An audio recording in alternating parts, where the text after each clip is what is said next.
व्हीलरच्या टायरावर बारीक काटे का असतात?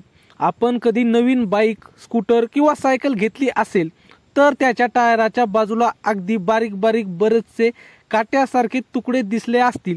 हे पाहून बऱ्याच लोकांना प्रश्न पडतो की हे काटे नेमके कशासाठी असतात.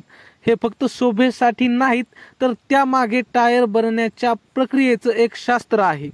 टायर बनवताना निर्माण होणारा भाग.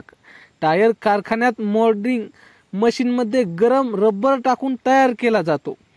मोल्डच्या आत रबर व्यवस्थित बसण्यासाठी आणि अतिरिक्त हवा बाहेर जाण्यासाठी लहान लहान बारीक छिद्र असतात. गरम रबर या छिद्रांमधून बाहेर येतो आणि थंड झाल्यावर बारीक काट्यासारखा दिसतो. गुणवत्ता तपासणीचा एक भाग. काही वेळा हे काटे टायर अगदी नवीन आहे हे ओळखण्यासाठीही मदत करतात. टायर जुना होत गेला की हे काटे वापरामुळे आपोआप झिजून जातात.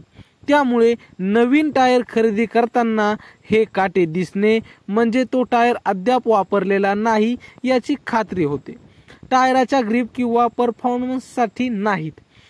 लोकांमध्ये गैरसमज असतो की हे काटे टायरचा ग्रिप वाढवतात, पण खरं म्हणजे त्यांचा टायरच्या पकड, ब्रेकिंग किंवा परफॉर्मन्सशी काहीही संबंध नसतो. हे फक्त उत्पादन प्रक्रियेचा उरलेला भाग असतो. वेळ वाचवण्यासाठी न कापणे.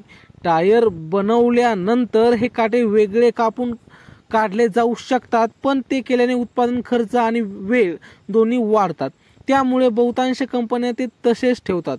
वापरात आल्यानंतर ते काही दिवसात झिजून नाहीसे होतात. ग्राहकांना नवीनतेचा अनुभव देणे. नवीन टायर घेताना बारीक काटे दिसले की ग्राहकांच्या मनात हा टायर अगदी ताजा आहे असा विश्वास निर्माण होतो. काही कंपन्या हे जाणून बुजून तसेच ठेवतात. निष्कर्ष. टू व्हीलरच्या टायराचे बारीक काटे हे उत्पादन प्रक्रियेतील अतिरिक्त रबरचे छोटे तुकडे असतात. ते टायरच्या कामगिरीवर कोणताही परिणाम करत नाहीत, पण नवीन टायर ओळखायला मदत करतात आणि काही दिवसात वापरामुळे आपोआप निघून जातात. तर मित्रांनो, ही छोटीशी माहिती कशी वाटली कमेंटमध्ये नक्की सांगा आणि आमच्या असे नवनवीन व्हिडिओ पाहण्यासाठी चॅनलला मात्र सबस्क्राईब नक्की करा. भेटूया पुढच्या व्हिडिओ.